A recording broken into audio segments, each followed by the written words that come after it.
The following is a presentation of the Pro Wrestling Report. Informative, entertaining, and real since 1998.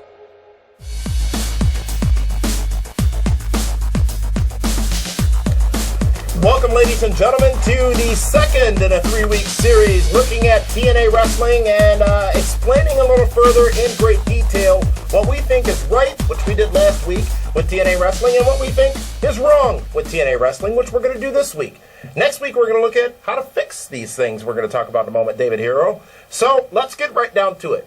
Last week, we talked about what was right in TNA Wrestling, new talent, selective talent development, the marquee talent that they have on board, their live event strategy, and you gave some pretty interesting insight as to how that could be better, and Impact Wrestling. But a few of those things also fall into this week's category of what's wrong with Impact Wrestling, TNA Wrestling, if you will. Firstly, the usage of some of that marquee talent. And firstly, let's talk about Ric Flair. Let's talk about Ric Flair. Ric Flair, I will say this as clear and crisp and direct as I can, as much as George Bush said there'd be no new taxes. Ric Flair, oh, I'm sorry, I should preface it with this. Read my lips. Ric Flair should not be wrestling ever. Done. Period. He should never be back in a wrestling ring wrestling. Ric Flair, David Hero, in my opinion, should be used very differently in TNA Wrestling. He should be the J.J. Dillon of TNA. Exactly. Or in an ambassador role, or a manager role, like you said, like a J.J. Dillon. It is embarrassing to wrestling fans all over the world, I'll speak for you, to see Ric Flair have to wrestle but he did at this time in his career. That notwithstanding, he's still going to get paid, right? He doesn't get paid more to wrestle, does he? He might. He might get a percentage of the gate. Assuming he does. Well, that means he's paying them. Assuming he doesn't make extra money to wrestle, Ric Flair would be much more important than he is now, and he is still incredibly important in this business. He would be much more important than he is now if he were in a much more elevated role. Remember when he came in on that January 4th Impact? Got out of the limo, walked into AJ Styles' locker room. Go back to that TNA. Go back to that Ric Flair. Go back to that Ric Flair who has the most knowledge of anybody in that company as it pertains to wrestling and being popular and getting over, and let him cultivate and build some of those stars that you have as well. And they were doing that with Ric Flair. But because Flair was getting such a great reaction, they felt, let's get him back in the ring. But that's the problem. And they gave it away on free TV. Mick Foley versus Ric Flair in that bloodbath. Ric Flair versus Hulk Hogan. Ric Flair versus Abyss. They gave away too much. Ric Flair and Jay Lethal. Well, but that was a hot angle. That was worth it. That was a hot angle. That was worth it. And they had to wrestle, didn't they? Of course they did. Ric Flair is a legend in the professional wrestling business. We talked about the 5 names. You ask any wrestling fan, name 5 wrestlers. Name 5 iconic wrestlers. Hogan, Flair, Savage, Warrior, Piper. The Miz. Andre. Cody Rhodes. Shut your mouth. Shush. You just, made it. You lost the right to talk. We should, just end the show right now. Hulk Hogan. Biggest name in the history of wrestling. Hulk Hogan has too many other interests. Hulk Hogan's trying to make $1. Micro championship wrestling, whatever else it might be. I mean, this guy's going out and he's doing interviews with people, David Hero. What is the difference between Hulk Hogan and Vince McMahon? Vince McMahon has all these irons in a fire. Why can't Hulk Hogan? Vince McMahon's business is successful. Well, Hogan's brand is successful. But Hogan's brand is supposed to be helping the people who are paying him right now, TNA Wrestling. Well, you know what? Sometimes you have to realize where you are, and you have to prepare yourself for when that ship sinks. Iceberg, dead ahead! Here's the challenge, though, as it pertains to Hulk Hogan. He goes on media appearances. He doesn't even mention Impact Wrestling or TNA. I'm not even talking about the American Idol gig. I know. He did an interview recently, I believe, with a wrestling show. He was on a satellite wrestling show. Aside from talking about the issues with Kurt Angle and Jeff Hardy, This was a week before No Surrender. Never mention the pay-per-view. That, my friends, is a problem. And he never was that way when he was working with Vince. Never was what way? Would never promote a pay-per-view coming up? Oh, absolutely. I mean, it was he was talking about that pay-per-view coming up. But you saw Hulk Hogan and you associated him with WWE. Right, but even in WCW, he would promote the pay-per-views. Obviously, he's not getting that big of a cut on the pay-per-views. But it's all about the dollars. then why have him? Why is he there? Hulk Hogan. Okay, what has it done for him? What has it done for him? At the end of the day, some 1.5 years later, what has Hulk Hogan done for TNA Wrestling? They have put him on the map. Hogan has drawn interest. Okay, Rhode Island. Rhode Island. That part of the map. That's about all they've gotten. That's all they've gotten out of this. Fine, but it's no knock on those who live in Rhode Island. It just happens to be the smallest state. But they didn't have Rhode Island before Hogan was there, so they got something. Okay, they probably paid more for Hogan than was paid for Rhode Island. Maybe so. But the fact is, when you get the opportunity to have a Hulk Hogan, you get him. You do. No, come on. I'm not disputing that at all. Okay, yeah, you are. The topic of this subject is the marquee talent usage. Remember we talked about what was good last week? They don't. And having Hulk Hogan is good. They don't use Hogan right at all. They don't. That's the point. Hulk Hogan is not the boss of a wrestling company. You know? If he's making $10, $20, $30, $40, $50,000 a week, an appearance, whatever it might be, they're overpaying him for what he's delivering to that company is the point. Well, no, they're paying him for what he's done in the past. That's exactly it. That's what they're doing. They're That's paying exactly for the brand name of Hulk Hogan and Hulkamania to say that they have Hulk Hogan on their roster. Listen, I'm going to be honest with you. If I had the opportunity to bring Hulk Hogan into Blizzard Brawl, if I had the money for it, you damn well know I would. But the entire nation would know that. The entire nation may know that Hogan's with TNA Wrestling. Not by what he said on any interviews trying to promote it, but they may know. Most people would take that investment and ensure that they're getting a return on that investment. There's been, ultimately, no return on that investment. The only one that's made money in this deal has been Hulk Hogan. And good for him. Right. Damn good for him. I'm not blaming Hulk Hogan at all on this. No. Yeah, you can't. We're going to talk about TNA's business structure in a moment, and part of that will be the control of the talent, which is going to be, I think, a controversial subject. But that's where they're also failing. That's where TNA has also gone wrong. Because if Hogan is getting paid by TNA, now I've not seen his contract, I don't know what the deal is, but there should be a conversation before he appears on a show as to the bullet points that he should be sure to get over, because why does Conan have you on? Why does Jay Leno have you on? Why does Regis Philbin have you on with that girl? To promote something. Kelly. To promote something. Now, arguably, Hogan goes on to promote this Micro Championship Wrestling, his book, his tour, whatever it might be. Hogan, promote TNA. TNA, make Hogan promote your company. They obviously can't control Hulk Hogan. But they should be able to. I'm so sorry. You know why? If I am paying somebody that much money, they will do what I say. It's that simple. But when you're a fan, and not just when I'm leaving it on the dresser. They are fans of Hulk Hogan. They don't want to be his boss. They want to be his buddy. That's obvious. Which is not good for business. Well, no, but that's how they're programmed. They're taking away from talents that should be built. We know for a fact, any monkey can figure out that they're paying these people an exorbitant amount of money at the expense of all the other talents, many of which who have been there since the day the company was founded and are seeing the same business results overall, if not lower, than when Hogan wasn't there. Yeah, the guys in the undercard aren't getting paid anything. They're not making money. You're hot about this, aren't you?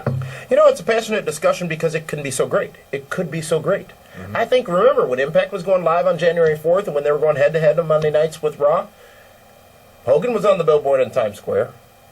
How much did that cost you, though, TNA Wrestling? How many markets could you have bought commercials in? Spite to stick it to Vince. Which is, again, great. But Was it the right business decision? Of course it wasn't. Tweeting out pictures of the billboard. Well, more people saw the tweet than the billboard. Well, maybe not. But anyways, that's They could what have the challenge photoshopped is. it. Who would have known? TNA's business structure, David Hero. Yes. And a couple of marquee talents we didn't talk about as far as the usage goes was Sting, Kurt Angle, Jeff Hardy. We'll talk more about that later on or next week, actually. But I think that those three they're actually using quite successfully. They're getting their money's worth. They were getting their money's worth out of Jeff Hardy. Absolutely. Absolutely. And Sting as well. No, they weren't. Really? He gets a huge pop. He just did TV and pay-per-views. He didn't know house shows. Well, pay-per-view revenues. TNA's business structure. We talked in depthly about the live event marketing. I don't think we need to talk more about that except to say too much PR and not enough marketing. They're focused on who they can get on air in the markets at what they think is the right time, but what's missing is the marketing of the events. When WWE is coming to town, there's commercials on their own programming. There's commercials on TNA programming. There's... Hold on. When they're coming to town, when they're in town, you see their trucks, okay? With Cody Rhodes on it. Then there's the Miz truck. When TNA's in town, you see a Ryder truck. And I'm not saying Bob Ryder. I'm saying a regular Ryder rental truck. That is the ring truck. It's not wrapped TNA Impact. It's not wrapped Hulk Hogan. It's not wrapped Sting or Kurt Angle or Velvet Sky, or anybody. It's a generic rental truck. And what could be a bit of credence to the point of the truck? I'll talk about a Mark moment here in a moment. Green Bay, Wisconsin went to Raw, 1996. It was when they were taping Raw 4 weeks in a row in one sitting. It was the Ultimate Warrior's last appearance in WWE. The little truck. They had this little truck that was the WWF truck that I always wanted to see on the road. It made my night driving back to Milwaukee and going past that truck on the road. Laugh at it if you want, David Hero. I just but did. That's that kind of stuff. Okay, whether I wanted to see the truck or not, I'm that fan. But everybody else on the road, why do people buy billboards not in Times Square? For the exposure. 200,000 cars a day, 500,000 cars a day, whatever, past this. That's why you buy billboards. Your truck is a billboard. Now, WWE owns their trailers, obviously. But you can rent and wrap a trailer. They're always on the road as TNA. It's an investment. It's Direct Auto should give them trucks and wrap a Direct Auto with Matt Morgan on it or somebody. It's marketing. It's marketing 101. Their pay-per-view marketing. No Surrender can be the prime example, David Hero, of how not to market a pay-per-view. Now, again, in these businesses, as we talk about business structure, in these businesses, one hand has to know what the other hand is doing, and they have to be able to clap together. It is beyond a safe assumption that there might be four hands in TNA, and none of them know what the other is doing. Because you need... There's actually 5. Isn't there one missing? Should be symmetrical, shouldn't it? Well, they know what that one is doing. Your wrestling group needs to put together the show. Your marketing group needs to market the show. Your events group needs to make sure that the show looks good. Mm-hmm. Your production team needs to make sure that the marketing group is satisfied with what they put out there, that they marketed, that will actually happen at the event. All those hands Production, involved. good point. And I don't mean to throw you off, but I don't want to forget this. I can reboot. Make a note. No Surrender. Samoa Joe versus Matt Morgan. Mm-hmm. Matt Morgan goes to the top rope, jumps us off the top rope onto Samoa Joe. Where was the camera view from on the first take? Behind Matt Morgan on the rope. So you don't see this 7-foot giant, how high he got, landing on Joe. Little things like that are so important. And again, I think it's relevant to mention, WWE has the best people in the business, if not in the entire entertainment industry, on their production teams. A lot of their camera people, they work Super Bowls. They work other big-time events. TNA uses, Cross Creek Entertainment or whatever it is like that. They use an outsourced company to do their production, or at least they did. It is not easy from somebody who's done it to try to produce and try to direct a wrestling show for broadcast. It's not easy. It's one of the most difficult things a person could ever do. But at the same time, you're asking people to pay for it on your pay-per-views. So you as a company have a responsibility to present something worth paying for. Their pay-per-views that are held in Orlando, we'll talk about the Impact Zone in a few minutes here. Which are cookie cutter. Exactly. There's nothing, aside from the graphics on the screens, maybe they change the ropes, maybe they bring back the six-sided ring, and I understand their challenges, but there's nothing special about them. So when you're deciding, am I going to go to McDonald's and have a Big Mac? You might have had a Big Mac yesterday. You might have had a Big Mac last week. What are you going to do? Maybe you're going to go to Wendy's because you want something different. What's the Wendy's sandwich called? I don't know. You got Heath Slater in there? Oh, yeah. People say he looks like... I don't think so at all. I would never say something like that. But did you ever call Scott Steiner back? I'm going to wait till... Did you call him when you were in your recliner? Yes, I did, actually. That's the challenge. And again, we'll talk about the Impact Zone and the challenges TNA has with that. But what's at the end of the day, especially if you look at some of the matches we get on Impact, we got Sting Flair on Impact. At the end of the day, there's nothing special about a TNA pay-per-view. There's nothing special about a TNA pay-per-view in Orlando's Impact Zone. No, it's no matter the matches. It's the same tired fans that feel that they have now become bigger than the show. Mm-hmm.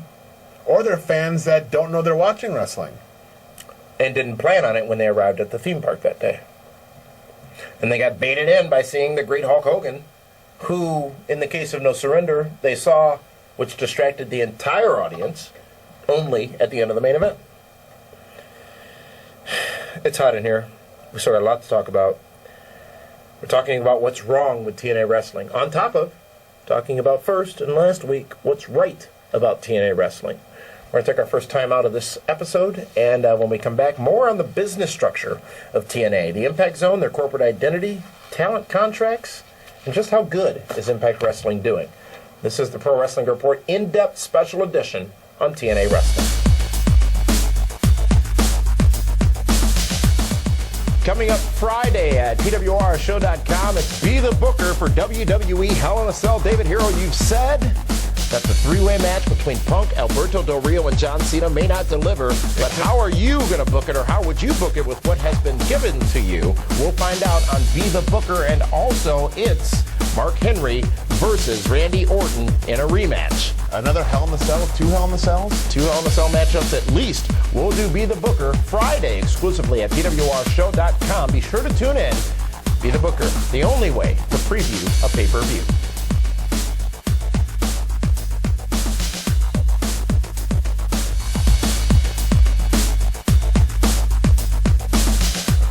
Welcome back to the special edition of the Pro Wrestling Report, in-depth looking at TNA Wrestling. Damian Nelson sitting alongside David Hero. And David, we've talked about marquee talent usage, and now we're talking about the business structure in TNA, which is really the core issue in the company.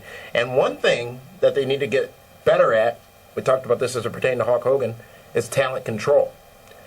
Now, I've said many a time that I'm not a fan of the control that WWE has over its independent contractors. However, WWE has control over anybody who has a voice representing that company, and TNA does not in any way, shape, or form. All. One prime example, granted this happened a while ago, but it is a blaring example. Brian Kendrick on The Price is Right. They didn't even know, nor did they promote it. That's a big deal. Yeah. One of your stars is on one of the top daytime television shows in the nation. And you learn about it on Twitter. And he's not wearing a TNA Impact t-shirt. And we spoke to Kendrick about this. Yes. And asked, how does that happen? He just went down and got called down. Come on down! That's how it happened. It was not planned or anything. That's fantastic. There was really not much of a way they could have known about it. But Randy Orton is not going to go to a Studio City taping and end up in as a contestant on a game show because he knows that's got to get cleared. Absolutely. Right or wrong, Absolutely. it protects the company. It protects the investment the company's making in the talent. And it protects everything surrounding how the company and the talent looks, which is the thing of ultimate importance. But when you're working to save money and not protecting your brand, That's what happens. They don't protect their... put it this way. A couple years ago, Blizzard Brawl... Picture it? Sicily? No. Blizzard Brawl 4, I believe it was. We had Kevin Nash on the show. Kevin Nash against Road Dogg Billy Gunn. And I believe that was on a Friday night. So I booked Nash on Friday night. Saturday night I booked Nash in Green Bay. Green Bay, Wisconsin? Yes. And Sunday, he takes the first flight out to Orlando to work the pay-per-view. Why would you... believe me, I was as ecstatic that I had Kevin Nash on Blizzard Brawl because, you know what? Say what you want about Kevin Nash, big, lazy, just for him, whatever. His the five guy moves. He said that on this very draws program. money, okay? We had over 1,500 people there to see Kevin Nash against Billy Gunn. 1,500 paid. Paid against Road Dogg, okay? Why would you take the chance of having one of your marquee guys miss a flight or get hurt on an Well, that indie hasn't show? happened before. They haven't had matches not happen because people missed a flight. Yeah. And of course I get blamed for that. You know, that happened with Kenny Anderson. They had to hold up TV tapings because he had like 2 connections that got, screwed up. But, conversely, full disclosure, what happened with Robbie E. on your recent show you had him booked for? Well, they had to pull him off. Because they needed him on a show. On the house shows, yes. Which is not the best of planning. No, but it But happens. they are at least putting their company first. Because those bookings, for the most part, do go through the company. Well, but to Robbie E.'s credit, he still was willing to work Right. 9, but he would have lost 3 house shows. The guy's got to pay the bills. It's got apples to buy. Absolutely. They'll probably So, bring that for him. TNA and the way their talent contract works Well, the way some of their... is talent that, let's contracts- say Damian Nelson signs a contract with TNA, and he's guaranteed 125 dates that they will pay him for.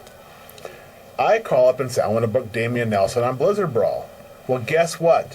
One of those 125 dates just got knocked off, and I'm paying that portion of the contract. That's why they book the guys on the indies and for other appearances, because they take ownership of that date. Now, that may have changed with some of the guys, but last time I checked, that's how it worked. It's almost criminal. But again... No one's forcing anybody to sign those them. contracts Exactly. either. Yeah. Yep. And the next topic is talent contracts, David Hero. And as I said before, spread the wealth. Pay all talents a working wage, and then make good on the offers that you do make, to your point of a moment ago. Pay the people on time. They shouldn't be missing rent payments. They shouldn't be on food stamps. They shouldn't be working in bars to supplement their income. All true stories. To supplement their income while being on a nationally broadcast professional wrestling Taylor program. Wilde, the TNA Knockouts champion, was working at Sunglass Hut in a mall. That's embarrassing. Absolutely. Embarrassing for her, and I feel that's pitiful. That really is pitiful. And That their Knockouts call it what you champion want. isn't making Exactly. enough. Yeah. Call it what you want, but this poor gal who's putting her body on the line, is nationally renowned, people know she is working in a mall gift shop. And she's the champion. The Knockouts champion. I mean, think about that, folks. Think about that. Name me a WWE talent who you're going to find in Walmart offering you a shopping cart when you walk in because they can't make enough money with their contracted job. Cody. Ninja, please. At the same time, WWE is not golden as it pertains to this either. They take care of their talents, believe you me. They take care of everything? Absolutely not. You go on a trip, WWE, for most people, you're paying for your car, you're paying for your hotel. You may not be paying for your hotel, but you're paying for all your expenses and whatever. Now, at the same time, you get to write that off at the end of the year, so there's some benefits that come down the road. And that stuff adds up real quickly, but it is pathetic. It is pitiful. It is disgusting. When you have forced a person to work another job to make a living while not allowing them to do anything else in the field that you're paying them for, including work for other companies without your approval, and without you taking a cut of it. That's pathetic. But and Taylor, that's, that's an example. That's just no, one that's example. TNA's business. That's one example. That's TNA's business. Again, WWE has not and was never at that point. TNA, the money's tied up in the wrong things. The money's tied up in the wrong people. You get rid of a Hogan, you get rid of a Flair, you get rid of a Hardy, you get rid of a whoever else. Spread the wealth, spread the money around. Now you can argue that they need those talents to make the other talents look good. Show me the proof that has worked over the last year and a half. Show me one scrap of evidence that strategy has worked. Show me one valid point as to how they have done better as a result of not spreading that wealth around. How much money? Look at Awesome Kong. Look at Gail Kim. Why did they leave TNA Wrestling? Because embarrassing offers. Embarrassing contract offers, and then TNA wouldn't budge. Yet, who was bringing the viewers to Spike TV? Kong and Gale. Great matches. Main eventing. Ending the shows.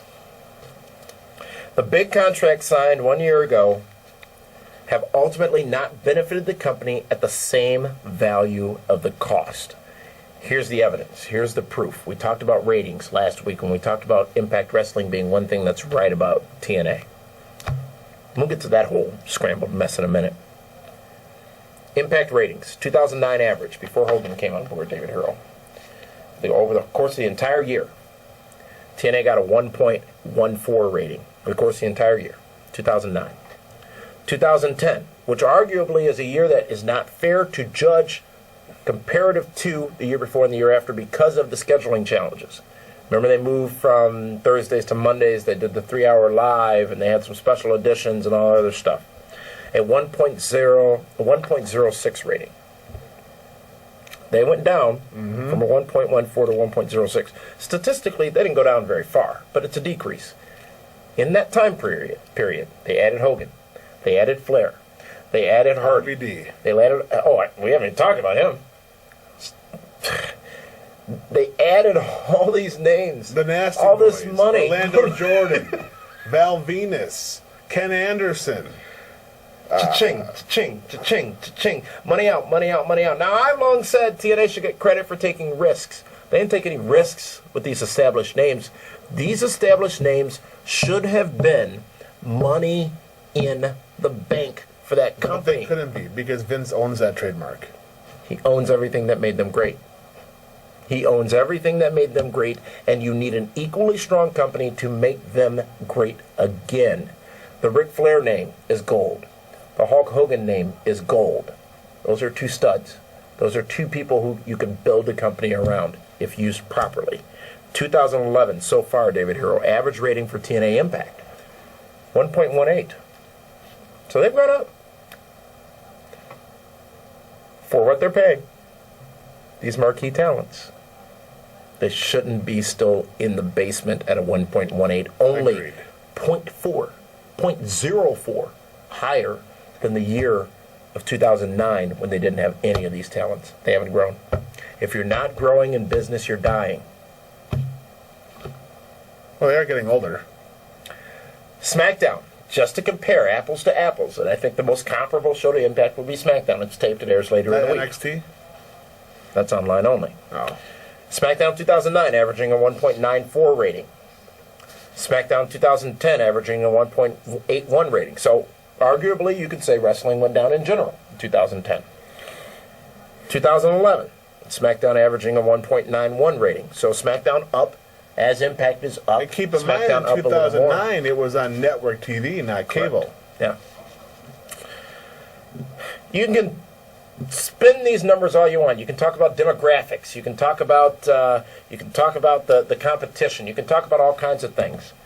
At their core, this data shows that the money they spent has not paid off. There has been no return on the investment. Maybe they couldn't have gotten a direct auto insurance. Maybe they couldn't have gotten a 5-hour energy if not for these names. You know what, though? But in the direct auto insurance, Hogan's not in it. Angle is. Flair isn't.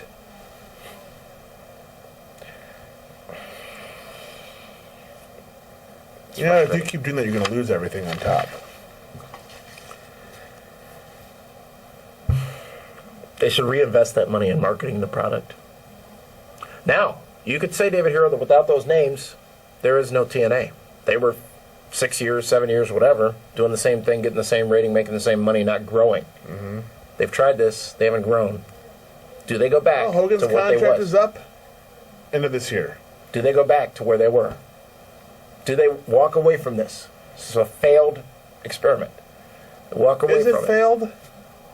They're getting more talk and buzz about TNA now than they ever have. They may not be selling more pay-per-views. How are they getting more talk and buzz? By people who go on and don't talk about the product? Because we are gonna spend 3 weeks on this. Because, let me make clear, the reason we're spending 3 weeks on this is we're not going to be that show that just talks about how bad something is without explaining how it can be better and why it's bad. But That's why we're spending 3 weeks on about it. Though. Valid point. We are talking about it.